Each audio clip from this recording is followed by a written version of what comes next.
Hi, everybody. I'm Dave, I'm Courtney. and we're the Counseling Geeks. Welcome back to another video. We have been doing a series of videos on the psychology of uh, right, left wing extremism in terms of politics. And we started off saying that there are four components to what causes or contributes to the psychology of extreme ideologies, whether it be left or right. And the first one we had said is an overall situation where there is psychological distress and a need for significance because of that psychological distress. And because of that psychological distress, it led to our last video where we talked about excuse me, well, actually the last two videos, we talked about cognitive simplicity and of course the psychological distress. The just to kind of jump on the last video where we talked about cognitive simplicity is that I believe that Courtney had done a great job of talking about how we look for the most simple solution or the most simple explanation for a situation, and we try to make our world simple. And so to jump off of that, when we do things like that, when we oversimplify situations or issues or what have you, it tends to lead us to this third issue, which is overconfidence. And overconfidence basically means is that because we have jumped on the idea that our view or our ideals, our values, or the issues that we have been looking at um, have become so simple, we start to become confident and then to the point of overconfident about that. And basically, and Courtney had said this really well just before we were making this video, is that think of it as, we have this filter on our brain that only allows in the ideas that support our cause or our issues or our ideas or our values or whatever. And that the taking in of that information that only supports our stuff, for lack of a better word, causes us to be overconfident. And when we're overconfident, we start filtering out all the information that tells us different. And basically, in terms of psychology with this, returning to what we had talked about in the previous video, is anytime that we hold on to certain beliefs that are not producing certain feelings or certain behaviors or what have you, we get caught in the cycle where we believe a certain thing, it makes us feel a certain way about certain things, and then we behave in a certain way, and that reinforces all of the thoughts, and it just keeps getting further and further, and we're in this loop where it gets very difficult to break. And in terms of mental health, those are the things that in our counseling sessions, that's what we tend to do, is try to challenge some of those thoughts or all of them. And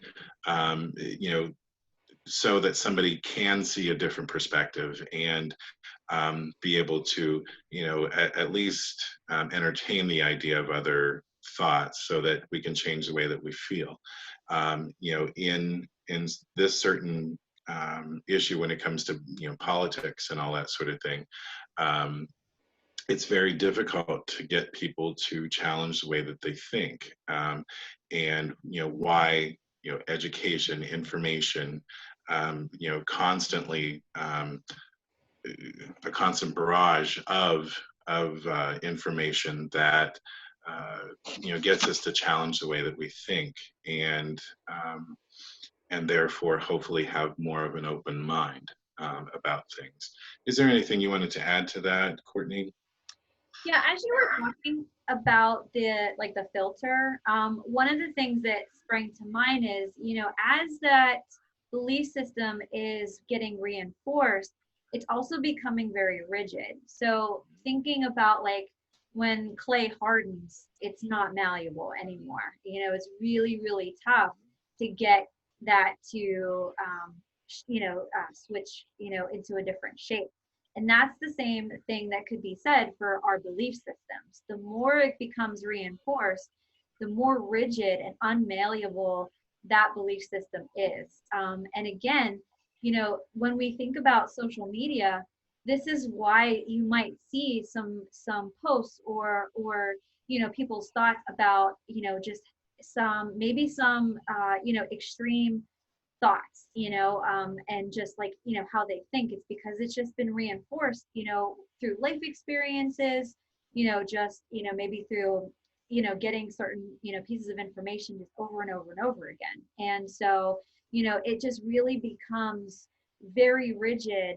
And that's not to say that we can't ever change those belief system ways. Absolutely Right. can, but you have to be willing to be able to say, I might be wrong in this. Like there might be something else that I need to consider when I'm looking at something. So when we look at these extremes, it's very, again, black and white. It's following that cognitive simplicity. And as therapists, we're really challenging and saying, have you looked at all of these gray areas? Have you looked at this, or have you thought about this? And only if somebody is willing to consider that is when change will happen. And until then, they might really buck that and say, this does not, I don't, this does not resonate with who I am, or what I believe in. I'm not listening. And this is why Absolutely. we get sometimes into, whether it's social media or even within families, these very heated discussions about politics. It's very, very, very closely aligned with our belief system. And I think in an election year, we're really seeing a lot of this as well too. We're seeing more posts, we're seeing all of these things, and it's going to continue. hmm And just to add a little bit to that is that, so just a reminder, based on what Courtney just said, is that, yelling at somebody and telling them that they're wrong is not going to get them to listen to you or to challenge their thoughts or their beliefs. It's about going into it with them, um, and going on the journey with them, even if you don't really want to do that journey. But just something to think about, if you are in this situation with somebody, to consider these things. And it hopefully will give you a guide to how you're going to deal with it, anyways. So that is our video for today, overconfidence.